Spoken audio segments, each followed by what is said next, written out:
ওম শান্তি 21/6/2022 প্রাতঃমূল্যি ওম শান্তি বাপদাদা মধুবন।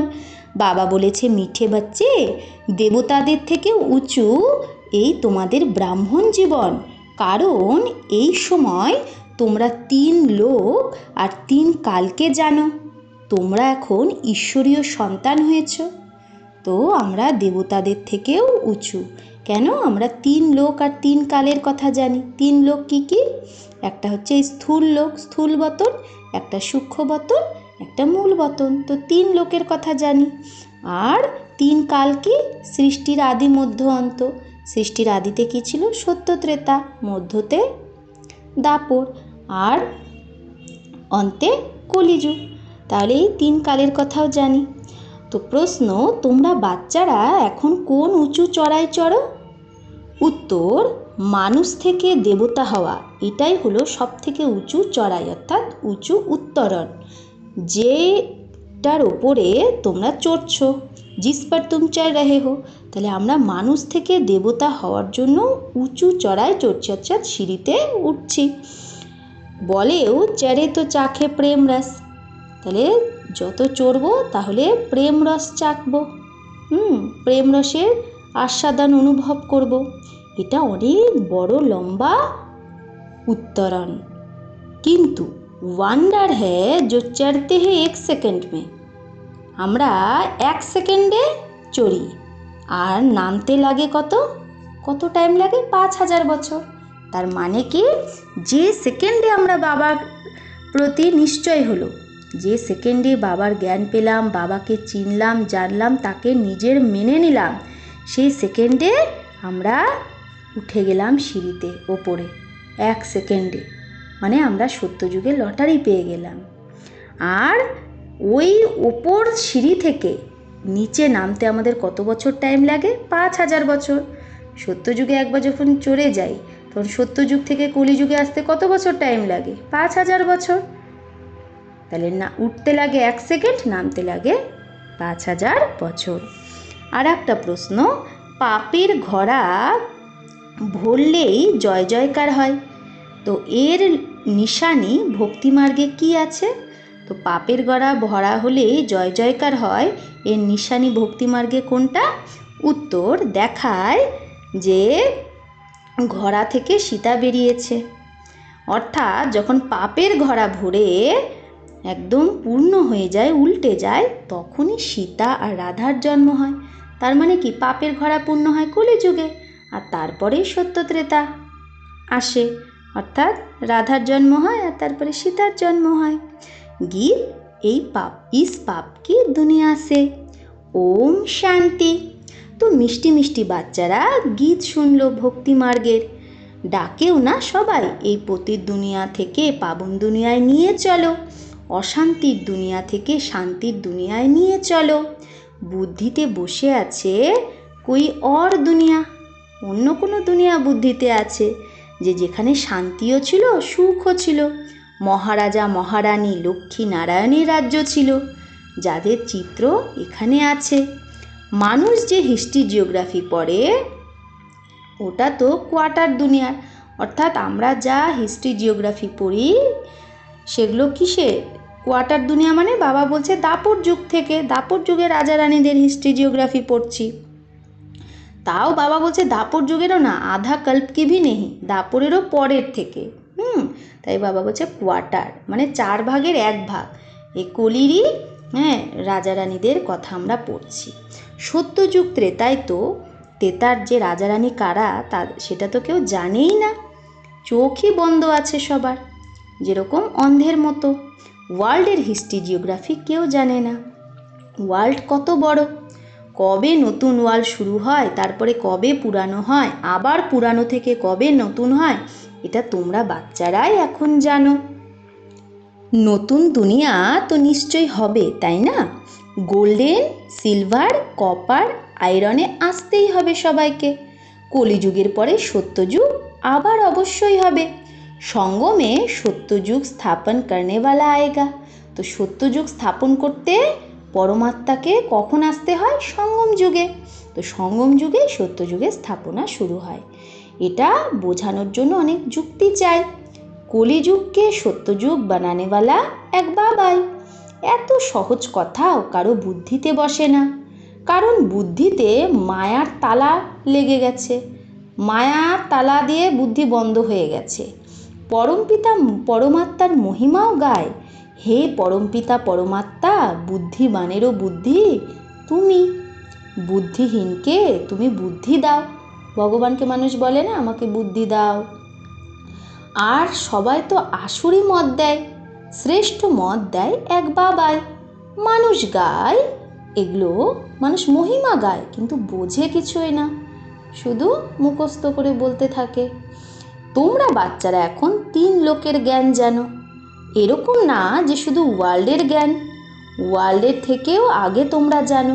মানে কি, শুধু যে স্থূল বতনের কথা আমরা জানি তা না, স্থূল বতনেরও ওপরে যে সূক্ষ্ম বতন আছে, মূল বতন আছে, সেটা আমরা জানি। মূল বতন, সূক্ষ্ম বতন, স্থূল বতন, এই 3 লোকেরই জ্ঞান তোমাদের বুদ্ধিতে আছে। যে ভালোভাবে পড়ে তারই বুদ্ধিতে আছে। তোমরা স্কুলে পড়ো, তো পড়া ভালোভাবে বুদ্ধিতে থাকা উচিত। আমরা কোন স্কুলে পড়ি? গডলি স্কুলে, তাই না? গডলি ইউনিভার্সিটিতে পড়ি। তো 3 কালের জ্ঞান তোমাদের বুদ্ধিতে আছে। তোমরা ত্রিকালদর্শী হও। 3 কালের জ্ঞান আছে, তাই আমরা ব্রাহ্মণরা ত্রিকালদর্শী।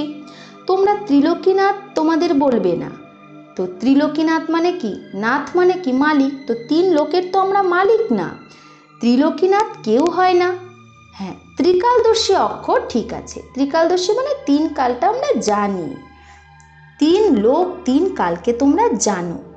বরাবর আমরা মূলবতনে ছিলাম, আমরা আত্মারা সেখানেই বাস করতাম। এই জ্ঞান আর কারো বুদ্ধিতে নেই। এটা তোমরাই জানো যে পরমপিতা পরমাত্মা ত্রিকালদর্শী, আদি মধ্য অন্ত 3 কালকে আর ত্রিলোককে জানে। লক্ষ্মীনারায়ণকে বৈকুণ্ঠনাথ বলতে পারো, কিন্তু তারাও ত্রিলোকীনাথ না, কারণ তারাও তো 3 লোকের মালিক না। লক্ষ্মীনারায়ণ তারা হলো শুধু হেভেন বা স্বর্গের মালিক, অর্থাৎ বৈকুণ্ঠের মালিক। বাবাকে প্যারাডাইজের মালিক বলতে পারবে না। শিব বাবা তো আর স্বর্গে আসে না সত্যযুগে, তাই বাবাকে প্যারাডাইজ বা স্বর্গের মালিক বলা যায় না। তো এগুলো হলো বোঝার ব্যাপার। পরমাত্মার মতো কোনো মানুষ হতে পারে না। বলেও পরমাত্মা জাননহার, নলেজফুল, কিন্তু অর্থ বোঝে না যে কেন তাকে নলেজফুল বলে, কেন জানানহার বলে। ভাবে যে ভগবান জানানহার, পরমাত্মা জানানহার মানে কি? তারা ভাবে যে সবার মনের কথা জানে, সর্বব্যাপী বলে দেয় ভগবানকে, আর সর্বব্যাপী বলেই ভগবানের গ্লানি করে দেয়। তো ভগবান তো সর্বব্যাপী না, ভগবান তো পরমধামে থাকে, সে কেন সবার মধ্যে থাকবে? তো এখন তোমরা ঈশ্বরীয় বংশাবলী হয়েছ, তারপরে দৈবী বংশাবলী হবে। ঈশ্বর বড় নাকি সত্যযুগের দেবতারা বড়? বাবা প্রশ্ন করছে। তো বাবা বলছে ওই দেবতাদের থেকেও বড় সূক্ষ্মবতনবাসী দেবতারা। সূক্ষ্মবতনবাসী ব্রহ্মা বড় বলবে না তাকে, সূক্ষ্মবতনবাসী ব্রহ্মাকে? তো বাবা বলছে সে হলো অব্যক্ত ব্রহ্মা না, সূক্ষ্মবতনে থাকে। আর এই স্থূল বতনে যে ব্রহ্মা থাকে সে তো ব্যক্ত ব্রহ্মা। তো ব্যক্ত ব্রহ্মা অর্থাৎ সাকার ব্রহ্মা যখন পাবন ফরিস্তা হয় তখনই তার মহিমা। তো ব্রাহ্মণদের এখন অলংকার যদি দিয়ে দেয় তাহলে সেই অস্ত্রশস্ত্র শোভা পাবে না, তাই বিষ্ণুকে সুদর্শন চক্র দেখায়। তো বাবা তো এখন আমাদের সুদর্শন চক্রধারী বানাচ্ছে, তাই না? সুদর্শন চক্রধারী মানে 3 কালের দর্শন করাচ্ছে, যে আমরা কি ছিলাম, কি হলাম, আবার কি হব। তো আমাদেরকে সুদর্শন চক্রধারী বললেও বাবা আমাদেরকে চক্র দেয় না, মানে যে ব্রাহ্মণকে সুদর্শন চক্রধারী দেখায় না। কেন? কারণ আজকেই আমরা ব্রাহ্মণ আছি, কালকেই হয়তো জ্ঞান ছেড়ে দিলাম, তাহলে ওই চক্র দিয়ে, ওই অলংকার দিয়ে কি করবে? তাই আমাদের যে সম্পূর্ণ স্বরূপ বিষ্ণুকে সুদর্শন চক্র দেখায়, কিন্তু বিষ্ণু কিন্তু সুদর্শন চক্রধারী না, ব্রাহ্মণরাই সুদর্শন চক্রধারী। তো বাবা বলছে শঙ্খ চক্র গদা পদ্ম, এই অর্থগুলো তোমরা এখন বুঝে গেছো। তাই বিষ্ণুর কি ওগুলো থাকবে? শঙ্খ চক্র গদা পদ্ম না। তাহলে এগুলোর মানে এখন আমরা বুঝছি। শঙ্খ কিসের প্রতীক? শঙ্খ হলো জ্ঞান শঙ্খ। শিব বাবা বলছে তুমি যে জ্ঞানটা পাচ্ছ সে জ্ঞানটা সবাইকে ছড়িয়ে দাও। যেরকম শঙ্খ একটা বাড়িতে বাজলে অনেক দূর শোনা যায় না, সেরকম বাবা বলছে তুমিও এই জ্ঞানটা অনেক দূর দূর ছড়িয়ে দাও, তাই জ্ঞান শঙ্খ দেখায়। তো জ্ঞান শঙ্খ এর প্রতীক হিসেবে শঙ্খ দেখিয়েছে। কিন্তু শঙ্খ নিয়ে কি করবে ওরা?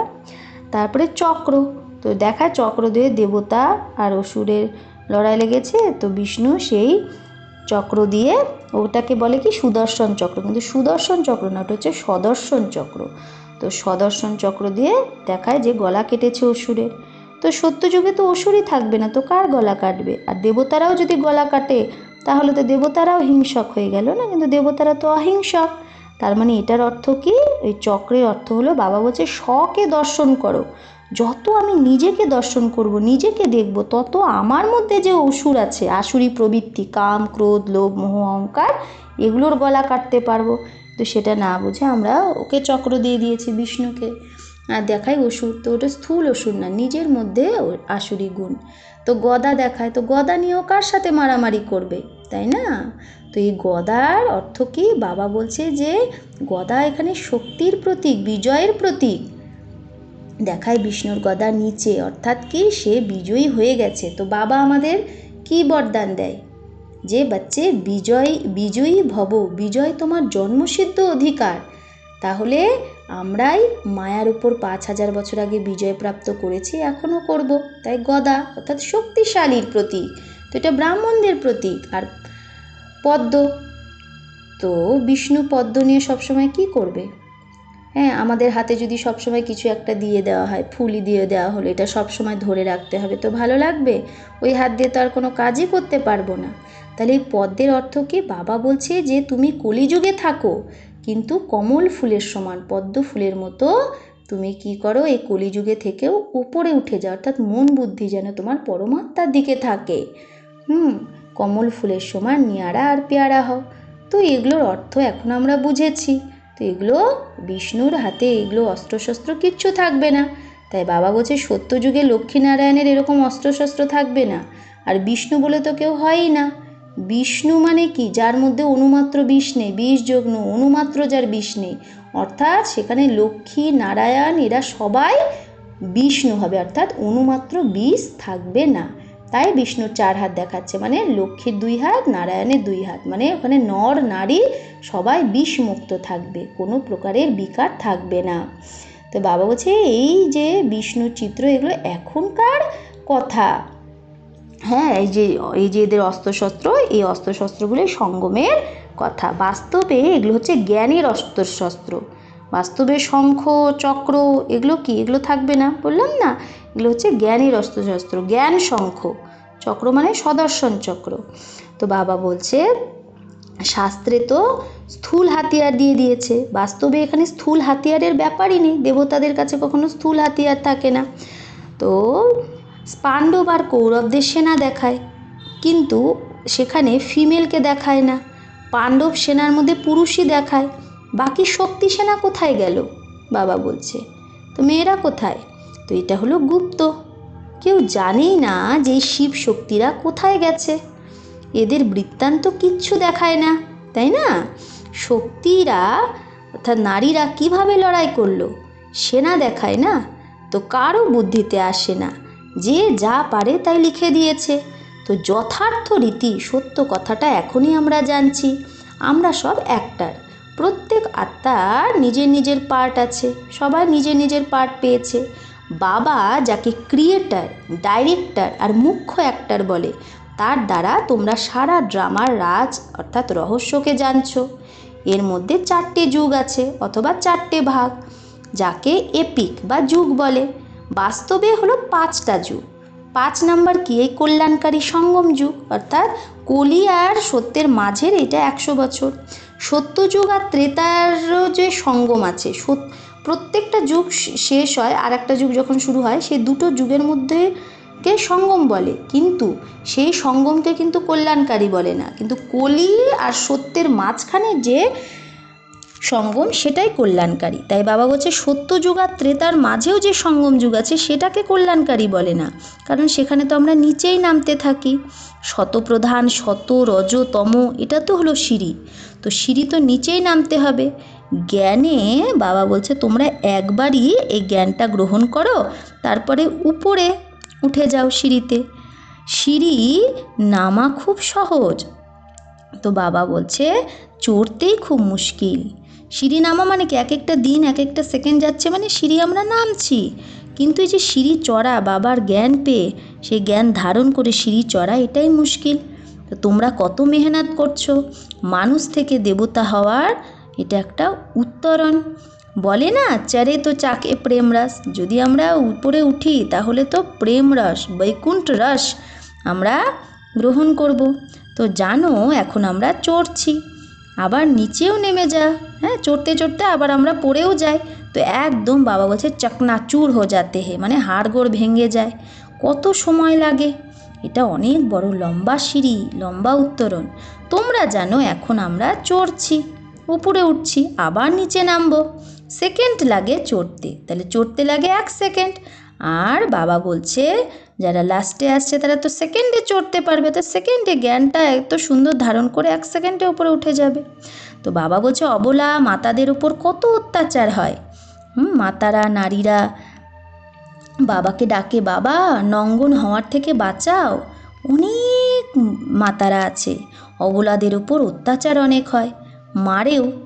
তো বাবা বলে যারা মারছে তাদেরও পাপের ঘড়া ভর্তি হয়, আর সেই পাপের ঘড়া ভর্তি হয়ে তারপরে ফেটে যায়, দেখায় না ঘড়া থেকে সীতা বেরিয়েছে কলস থেকে। তো এখন তোমরা সত্যি সত্যি সীতারা বেরোচ্ছ, তাই না? রাধাও নিকলি তো সীতা ভি নিকলি, রাধাও বেরোচ্ছে তো সীতাও বেরোচ্ছে। তো বাবার এই জ্ঞান যারা পাচ্ছে তার মধ্যেই কেউ হবে রাধা, মাম্মা হবে রাধা, আবার কেউ হবে সীতা। তো রঘুপতি রাঘব রাজা রাম লিখলে সীতার নাম দিয়ে দেয়। জগদম্বা জগৎপিতায় রাজরাজেশ্বর রাজরাজেশ্বরী হয়। তো এই লক্ষ্মীনারায়ণ এরা ছিল, আবার অন্তে দেখো তারা কি হয়ে গেছে, তারাই আবার জগৎপিতা জগৎমাতা হয়ে গেল। তো সত্যযুগে বাবা বলছে এত 33 কোটি মানুষ থাকে না, ওখানে তো খুব কম থাকে। প্রথমে সত্যযুগ শুরু হয় কি দিয়ে, 9,16,108 দিয়ে, পরে ধীরে ধীরে বৃদ্ধি পায়। সত্যযুগের শেষে হবে 2 কোটি, আর ত্রেতা যুগ শুরু হবে 2 কোটির থেকে, আর শেষ হবে 33 কোটি দিয়ে। তো বাবা বলে দৈবী সম্প্রদায়ই পুনর্জন্ম নিতে নিতে আবার আসুরি সম্প্রদায় হয়ে যায়। এখন আসুরি সম্প্রদায়কে আবার দৈবী সম্প্রদায় বাবা বানাচ্ছে, কল্প কল্প বানায়। তোমাদের বুদ্ধিতে পুরো নলেজ এসে গেছে, তোমরাই ত্রিকালদর্শী হও, 3 লোকেরও নলেজ তোমরা পেয়েছো। তোমরা বলবে আমরা পূজ্য বৈকুণ্ঠনাথ ছিলাম, বৈকুণ্ঠের মালিক ছিলাম, পূজ্য ছিলাম, এখন পূজারী নরকের নাথ হয়ে গেছি, অর্থাৎ নরকের মালিক। হামসো কা যথার্থ না জাননে কারণ হি আত্মা সো পরমাত্মা কহ দেতে হে। তো হামসো মানে কি, আমিই ছিলাম পূজ্য, আমিই হলাম পূজারী। তো এটা না জেনে মানুষ বলে দেয় আত্মা সো পরমাত্মা, যে আত্মা সেই পরমাত্মা, কিন্তু আত্মা কি পরমাত্মা হয় কখনো? তো কত পার্থক্য করে দিয়েছে মিনিংয়ের মধ্যে। এখন তোমাদের বোঝানো হয় এই ওয়ার্ল্ডের হিস্ট্রি জিওগ্রাফি, এটা তোমরা এই বৃহদের চক্রকেও জেনে গেছো, 3 লোক 3 কালকেও তোমরা জানো। এই গুপ্ত কথা বাবাই পড়ায়, কেউ জানে না গীতায় এরকম বার্তা নেই, এরকম কথা। এই নলেজ যার কাছে আছে সেই তো শেখাবে, তারপরে নিজের পাঠ সেই সময়ই আবার রিপিট করবে। যীশুখ্রিস্ট নিজের পাঠ আবার নিজের সময়ে রিপিট করবে, আবার 5,000 বছর পরে। তোমরা জানো আমরা সূর্যবংশী, চন্দ্রবংশী, বৈশ্যবংশী, শূদ্রবংশী হই, চক্র তো ঘুরতেই থাকে। ইসলামী বৌদ্ধি আবার নিজের নিজের পাঠ রিপিট করবে নিজের নিজের সময়। যখন এক দেবী দেবতা ধর্ম থাকে তখন অন্য কোনো ধর্ম থাকে না, ওয়ার্ল্ড তো একটাই হয়। বাবা ক্রিয়েটার আর ক্রিয়েশনের রাজ বোঝায়। প্রত্যেক মানুষ হদ কা ব্রহ্মা হে, বাবা কি বলছে প্রত্যেক মানুষই হদের ব্রহ্মা, বাচ্চাকে ক্রিয়েট করে তারপরে তার পালনা করে, তাহলে সবাই এই হদের কি ব্রহ্মা, হ্যাঁ স্থাপন করছে, বাচ্চাকে জন্ম দিচ্ছে আবার পালন করছে। তো বাবা বলছে ক্রিয়েশন কো বর্ষা মিলতা হে রচয়িতা বাপ সে। তো লৌকিক যে বাচ্চা হয় তো সে তার কার থেকে সম্পত্তি পায়, তার রচয়িতার থেকে, অর্থাৎ বাবার থেকে। তো ভাই ভাইকে বর্ষা দেয়, এটা কখনো শুনেছ? বাবা বলছে ভাই কখনো ভাইকে সম্পত্তি দেয়, শুনেছ না? সম্পত্তি বাচ্চা পায় কার থেকে? বাবার থেকে। তো বাচ্চা ভাবে এক তো হে হাত কা বাপ, আমরা জানি আমাদের সবার কি একটা হদের বাবা অর্থাৎ শরীরের বাবা আছে, লৌকিক বাবা, সেটা তো সবাই জানে। হদের বাবার থেকে হদের সম্পত্তি পাওয়া যায়, অর্থাৎ লৌকিক বাবার থেকে লৌকিক সম্পত্তি। লৌকিক টিচার পড়ায়, তো সেই পড়ালে কি কেউ সারা সৃষ্টির মালিক হয়ে যায়? এটা তো বেহদের কথা। বেহদের বাবা পড়ালে আমরা সারা সৃষ্টির মালিক হই। তো বাবা বলছে হদের সবাই তো সেই বেহদের বাবাকেই ইয়াদ করে, উপরওয়ালাকে ইয়াদ করে না? তো তাকেই বলা হয় বাবা, শিব বাবা। ক্রিয়েটারকেই বাবা বলবে না? তার মানে শিব বাবা সবার ক্রিয়েটার। শুধু বাবা হালকা নাম, তার জন্য শিব বাবা বলা হয়। সে হলো নিরাকার। জিজ্ঞেস করা হয় শিব বাবার সাথে তোমার কী সম্বন্ধ? বলে শিব বাবা ঝোলি ভরে দাও। বাবার নাম শিব অ্যাকিউরেট, শঙ্করের চিত্র আলাদা। তাহলে শিব আলাদা, শঙ্কর আলাদা। বাবার নাম কিন্তু শঙ্কর না, শঙ্কর তো আলাদা। তো মানুষ কি করে, শিব আর শঙ্কর দুজনকে একভাবে ভেবে শিব শঙ্কর নাম বলে দেয়। তো বলে এই না, এটা বলা খুব ভুল, শিব শঙ্কর বলা, তাই না? আমাদের বাবার নাম কি শঙ্কর? আমাদের বাবার নাম তো শিব। শঙ্কর তো আলাদা, তার তো শরীর আছে। তো উঁচু থেকে উঁচু বাবাকেই সবাই ভুলে গেছে। চিত্র খুব ভালো আছে। ব্রহ্মা দ্বারা এখন স্থাপনা হচ্ছে, জ্ঞানও এখনই সবাই পায়। তোমরা এখন ব্রাহ্মণ হয়েছ। ব্রাহ্মণ কোথা থেকে এলো? তো বাবাই তো তাকে অ্যাডাপ্ট করে না, আমাদের এখন অ্যাডাপ্ট করলো ব্রহ্মার দ্বারা, তবেই তো আমরা ব্রাহ্মণ হলাম। তো ব্রহ্মাকেও বাবা অ্যাডাপ্ট করে, ব্রহ্মার দ্বারাই তো ব্রাহ্মণ হলো। তোমরা জানো এখন আমরা প্রজাপিতা ব্রহ্মা কুমার আর কুমারী। প্রজাপিতা অক্ষর নিশ্চয়ই দিতে হবে, অবশ্যই দিতে হবে। শুধু ব্রহ্মা বললে, ব্রহ্মার নাম তো অনেকের আছে, ব্রহ্মা নাম অনেকের আছে, তাই প্রজাপিতা ব্রহ্মা। প্রজাপিতা ব্রহ্মার নাম তো কারণে, এটা তো সে তো মানুষই না। রুদ্র শিব বাবাই এই জ্ঞানযজ্ঞ রচনা করেছে, তো নিশ্চয়ই এই যজ্ঞে ব্রাহ্মণ চাই। তো বাবার এই যজ্ঞ কে চালায়? এই ব্রাহ্মণরাই নিজেদের তন মন ধন দ্বারা। তোমরা জানো ব্রাহ্মণ কিভাবে হয়? যজ্ঞ ব্রাহ্মণদের দ্বারাই রচা হয়। তোমরা ব্রাহ্মণরাই আবার দেবতা হবে, আবার তোমাদের এই সৃষ্টিতেই আসতে হবে। তখন অন্যরা আত্মারা কোথায় যাবে?